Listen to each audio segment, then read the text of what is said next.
Herkese selam dostlar. Yeni bir video ile daha karşınızdayım. Bugün gördüğünüz gibi PUBG Mobile oynuyoruz. Videomuza hamımız hoş gelmişsiniz dostlarım. Yeni bir mod geldi. Gördüğünüz gibi önümüze gelen modu yeniden kayıttı ama başka bir mod olarak kayıttı. Yani yok göreceğiniz bir moddu. Eğer videom hoşunuza gelse videonu beğenin. Kanala abone olmayı unutmayın. Oo, enenler var. Çatıya net aldım. Ben de buraya çıkma. Bu dakika. Tamam. Buradan direkt yedim, adam var orada. O M12 kanı lan. Ay ya, silaha bakıyor. Onun başı çöktümüş ya. Sen tamsın bir şey öğren.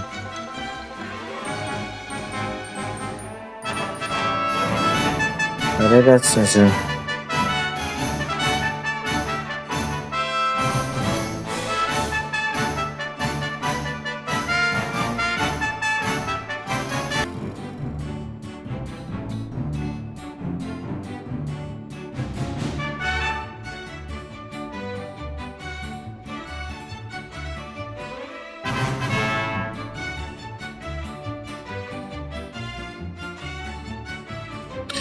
Okey.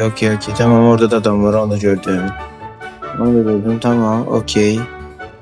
Aha.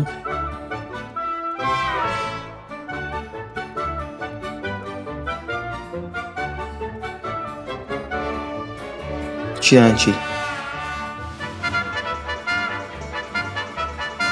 Çok güzel.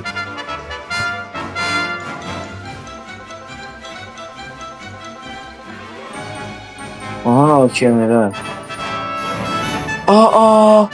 Red zone düştü başıma. Böyle şey var.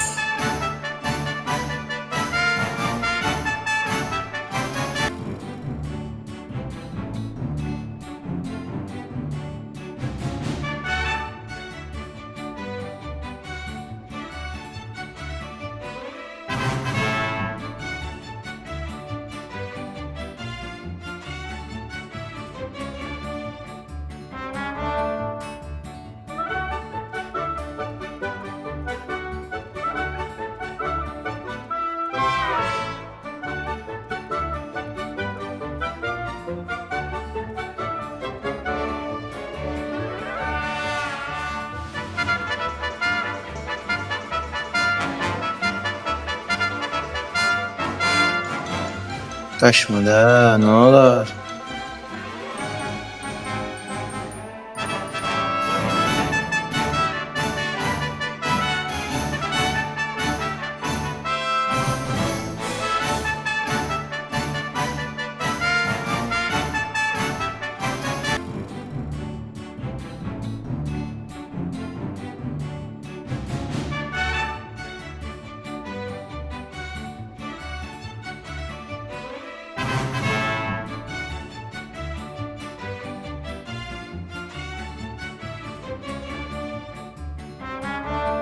Artık alan dışı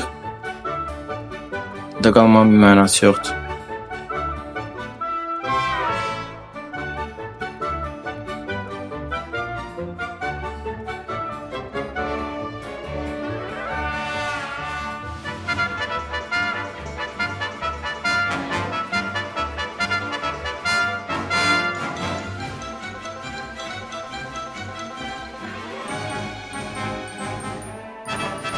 Pusma bak, pusursan ve pusarak oynayan mıydı? Maalesef oyunumuz buraya kadardı. Videomu güzelsen videomu beğenip kanala abone olsanız sevinirim. Maksimum mesaj gözləyirəm. Özünüzə müğayət olun, özünüzə yaxşı baxın, hələlik.